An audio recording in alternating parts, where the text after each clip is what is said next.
Alô, muito boa tarde. Você que torce pro Flamengo, quantas vezes já ouviu isso? Davi Luiz tem gol marcante em Copa do Mundo. Davi Luiz já fez gol em Copa do Mundo. Dali, o Davi Luiz já fez gol com a camisa da seleção brasileira. É tudo por causa desse golaço aí, nas quartas de final da Copa.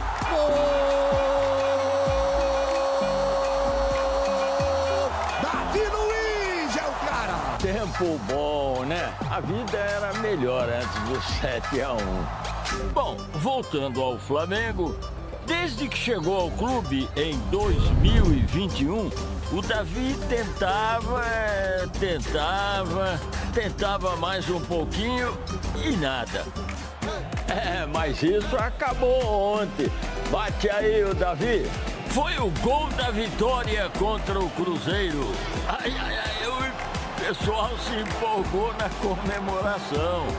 Valeu, Davi! Daqui a pouco eu volto, hein, pra contar o resto do jogo. Ô, Davi, o pessoal na rua já vai te confundir com o Escobar, hein?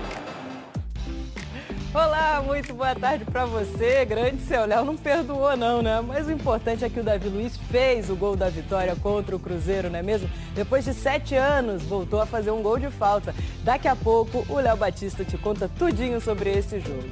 Domingo tem a final da Copa do Brasil e bora então ao vivo pro Ninho do Urubu, que o Flamengo já vai começar a preparação daqui a pouquinho. Rafael De Angeli tá lá e tá aqui com a gente pra contar tudo. Boa tarde, Rafa. Tudo bem, Débora? Boa tarde para você, para todo mundo que acompanha a gente aqui no GE. É exatamente isso. Hoje à tarde, esses jogadores que atuaram contra o Cruzeiro se apresentam aqui no Ninho do Urubu para começar essa preparação para o jogo contra o Galo no próximo domingo. Amanhã também à tarde, treino aqui no Ninho do Urubu e depois o treino no sábado de manhã. Aí no sábado à tarde, o Flamengo viaja para a capital mineira para começar a concentração e aí enfrentar o Atlético no domingo às 4 horas da tarde.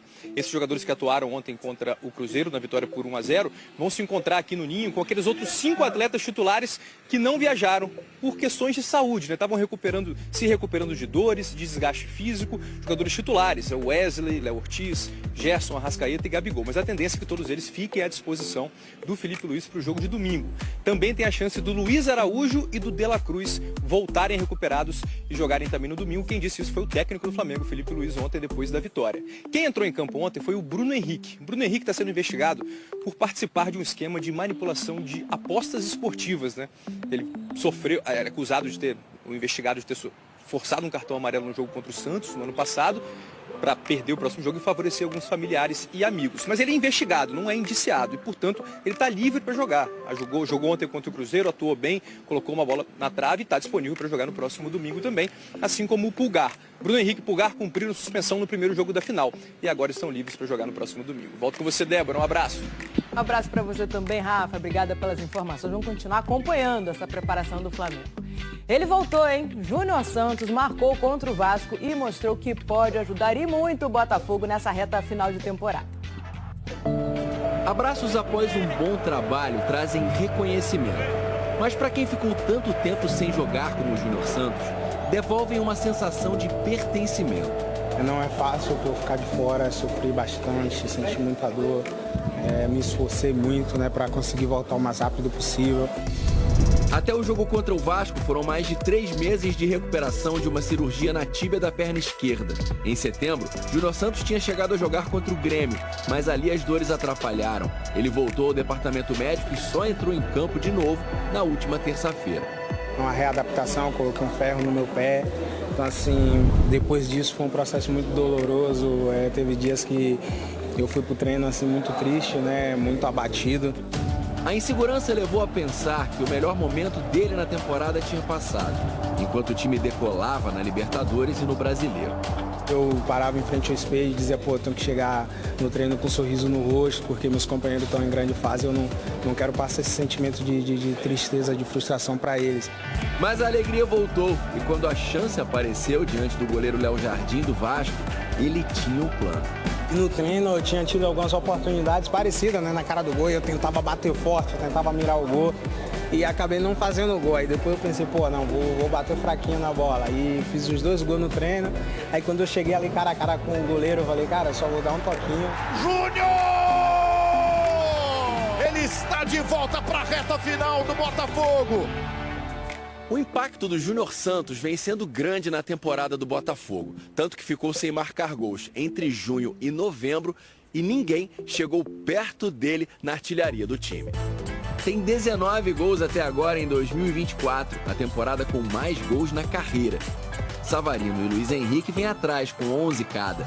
Júnior Santos ainda é o artilheiro da Libertadores com 9 e, em geral, é decisivo.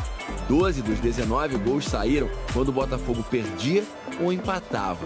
Num momento tão importante do ano, é bom ter um cara desses por perto. Para mim é gratificante voltar e poder marcar novamente com a camisa do Botafogo.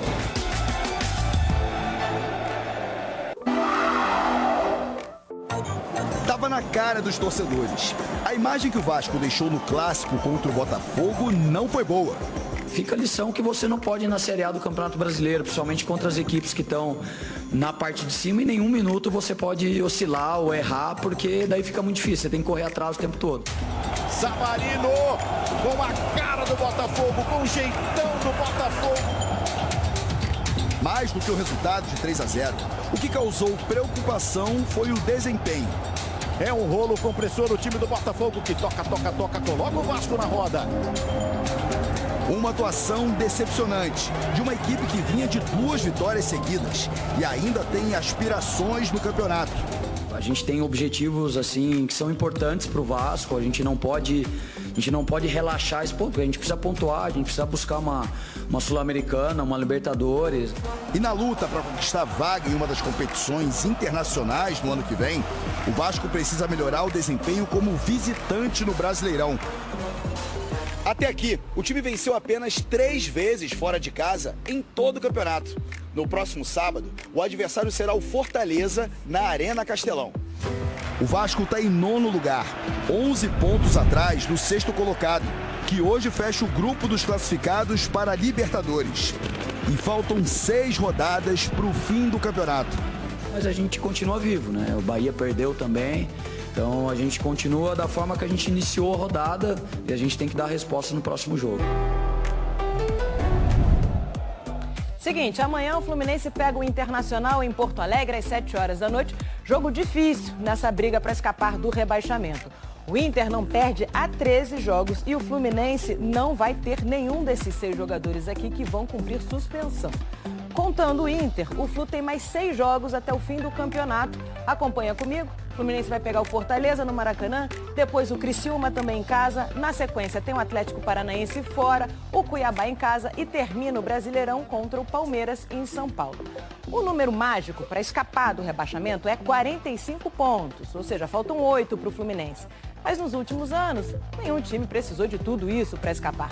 Então, o negócio agora é pontuar e aproveitar principalmente os jogos em casa. No último jogo antes da finalíssima da Copa do Brasil, o Atlético Mineiro jogou com o time reserva e perdeu para o Atlético Goianiense, lanterna do Brasileirão. Vamos ver como foi. Jogo lá em Goiânia, apenas um gol. O Baralhas tocou e o Janderson marcou no finalzinho da partida para dar vitória dos donos da casa, Atlético Goianiense.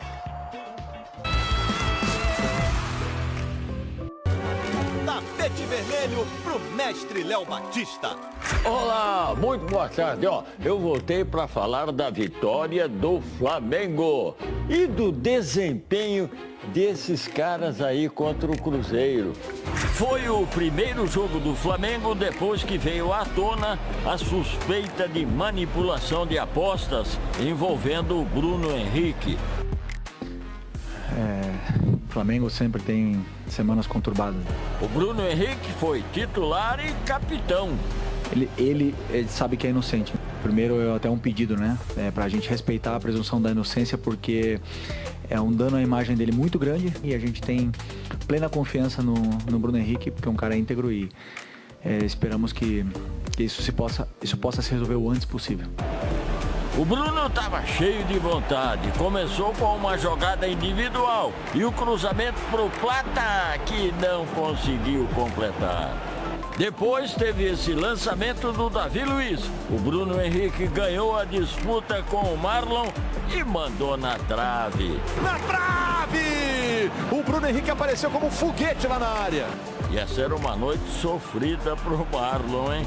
O Bruno tem a qualidade, a gente não tem que colocar em causa nenhum momento a qualidade que ele tem. E soube gerir da melhor maneira possível, com experiência, e nos ajudou bastante. E tava bem o Bruno.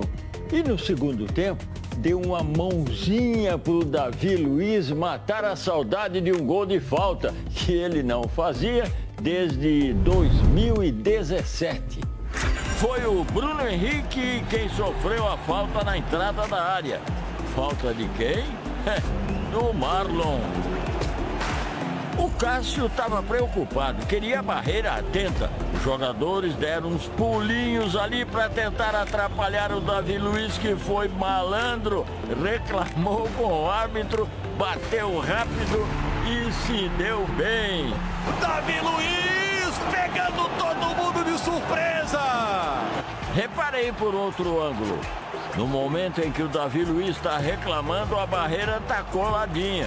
Na hora que ele vai bater, um jogador do Cruzeiro dá um passo para o lado e abre espaço. Qual era o jogador? O Marlon, que caiu no papinho do Davi Luiz.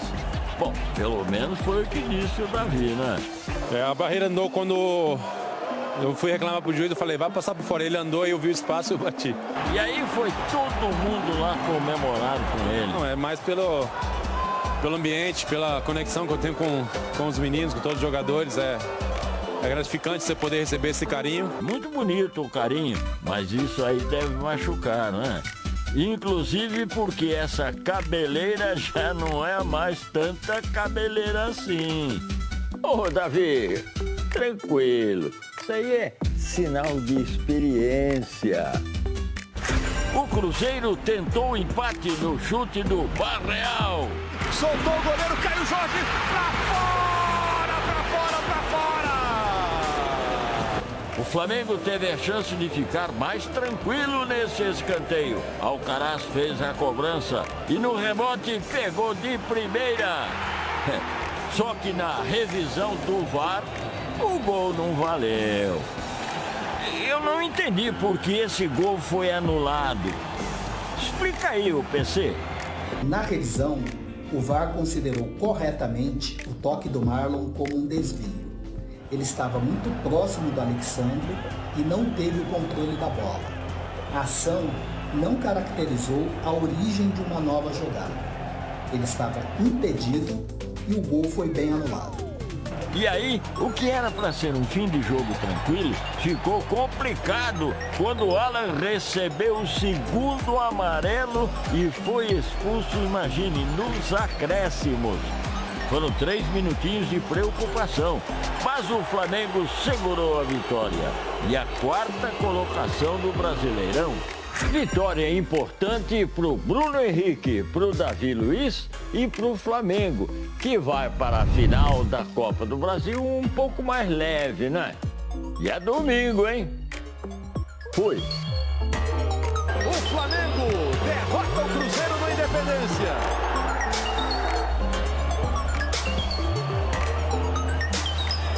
O seu Léo. Então, no Brasileirão, o Flamengo está em 4º lugar na zona de classificação direta para a fase de grupos da Libertadores, sem precisar disputar aquele mata-mata anterior.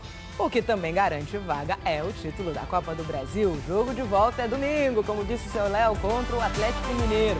A gente ainda vai falar muito disso aqui, então não perde nenhum programa. Globo Esporte chegando ao fim, eu me despeço te desejando um ótimo dia. Te vejo amanhã.